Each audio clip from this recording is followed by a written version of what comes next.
They threaten our personal freedom with a Hunger Games-style plan to control the population.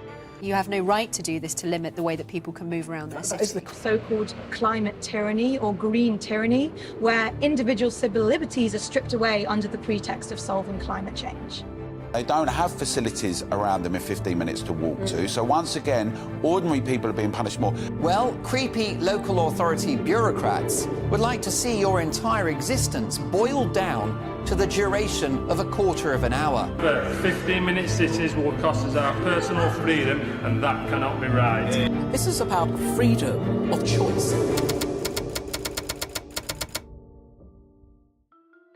Recently, the 15-minute city has hit mainstream news, generating a whirlwind of opinions from almost everyone on the internet. But how did we go from the simple idea of a walkable neighborhood, where everything you could need in your daily life is a 15-minute walk, bike, or bus ride away, to a sinister conspiracy bent on controlling our lives, taking away our cars, banning us from leaving our districts, with a surveillance state on steroids, and eventual forced occupations and genetic... To understand how we got here, we must first return to where this all came from. This is Carlos Marino. He is credited with creating the idea of the 15-minute city. Through his talks online and in person, Marino describes the 15-minute city as encompassing 3 basic principles. 1. Build cities around people, not cars. 2. Every square meter should have multiple uses. 3. Neighborhoods are for living, working, and playing. So what does this look like in the real world? Building cities for people would mean prioritizing public transportation, bike infrastructure, and pedestrian walkways over highways and parking lots. It would also mean creating mixed-use spaces, combining housing, offices, public spaces, healthcare facilities, parks, and cultural centers, all within walking or cycling distance. Overall, this design reduces the need for long commutes and creates more opportunities for people to interact with each other in their local community. Some speculate this idea of living in the neighborhood where you work would require you to relocate every time you switch jobs, but this just isn't the case. Instead, the walkable city would be more than capable of handling your daily commute, while reducing the driving you need to do while not commuting. Picture this scenario. After a tiring day at work, you face a 30-minute commute home. Along the way, you take a 25-minute detour to pick up your kids from school, and then spend an extra hour and a half driving to, shopping at, and driving home from the grocery store. When you finally reach home, you still have to cook, eat, and clean, leaving hardly any time to genuinely relax or connect with your loved ones. Your children have merely tagged along with this exhausting journey, confined to the car's back seat and trailing you in the grocery store. Now, imagine living in a walkable neighborhood. You still have your 30-minute commute home, but your kids can safely walk home from school with friends who live nearby. Since the grocery store is only 4 minutes away, you don't need to stock up or have a large grocery trip as you normally would in a non-walkable neighborhood. You can easily walk there or stop by on your way home and quickly grab what you need for dinner. Once you're home, you cook, eat, and clean as usual, but you gain 2 extra hours to spend connecting with loved ones outside in the community park or just relaxing at home. This is the idea of a walkable city in practice. It's not about confining someone to a district or forcing someone to move whenever they have a new job opportunity. It's about connecting the things we need, want, and enjoy to where we live. Driving can still be a significant factor in your life if you choose to, but it's not a necessity that's forced upon you or required each and every time you need to go somewhere. This means that next time your car needs to stay in the shop overnight, or gas prices start to rise, it won't instantly invoke a desperate need to rethink your entire daily routine. These straightforward ideas can be easily incorporated into urban and suburban neighborhoods by zoning commercial spaces within walking distance, improving path networks, reducing road size, and providing underground car parking where possible. We can easily start to see how the freedom of walking or cycling start to become a reality. Walking or cycling also provides children with a greater sense of autonomy, enabling them to access activities, friends, and exercise without relying on a car. This is particularly important for those under the age of 16, who are not yet old enough to drive. Although these ideas may seem radical, especially for a society that has become increasingly more reliant on cars over time, they are not new.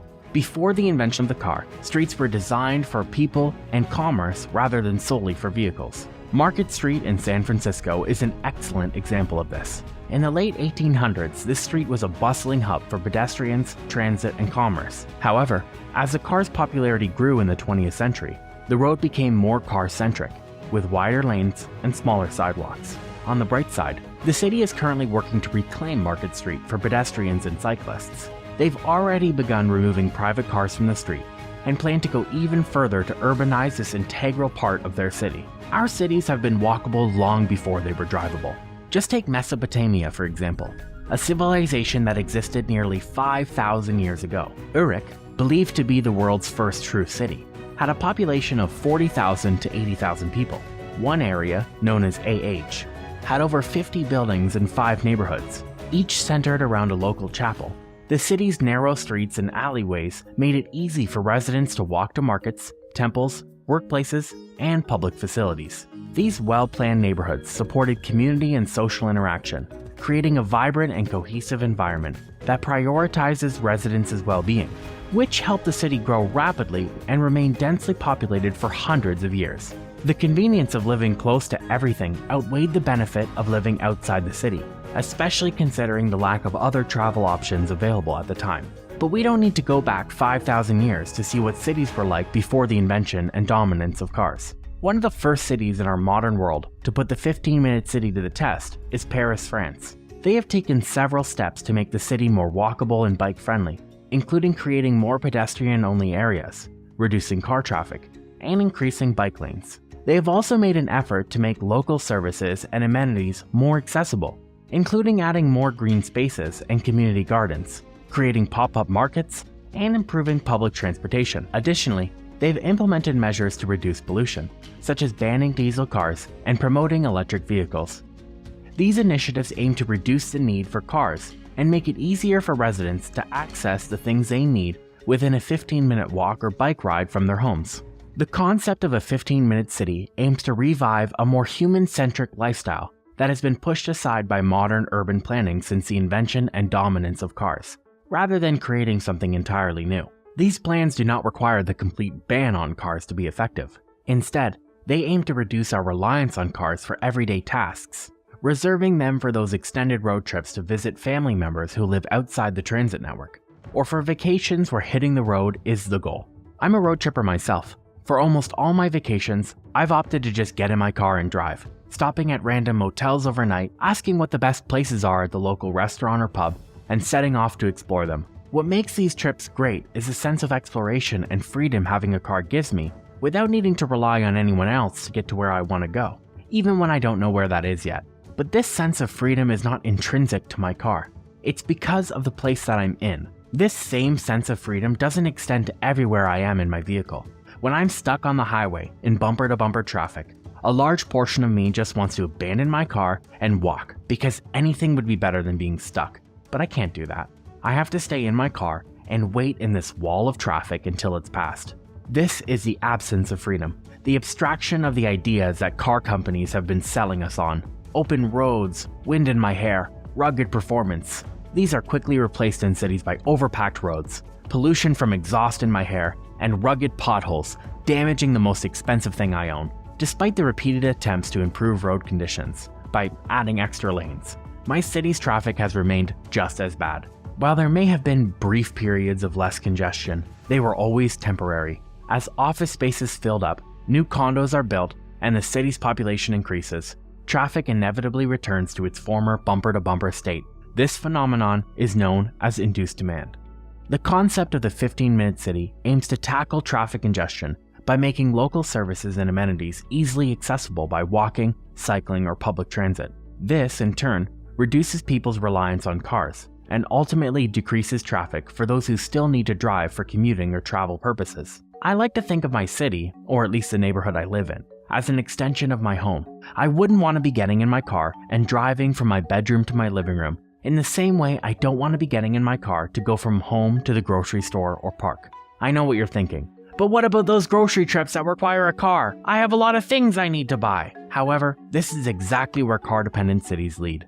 Because the grocery store is so far away and requires a commute, you're more likely to stock up on basic necessities, which requires a larger fridge and more storage. This, in turn, increases the amount of food waste when items inevitably go bad. It's a self-fulfilling prophecy, where your reliance on the car generates your need to rely on a car. I used to live near a grocery store that was across the street from my apartment. When I lived there, I had very little in my fridge, and often nothing in my cupboards. This wasn't a negative though. Since the store was only 2 minutes away, I waited until I needed things, bought only what I needed, and then returned home.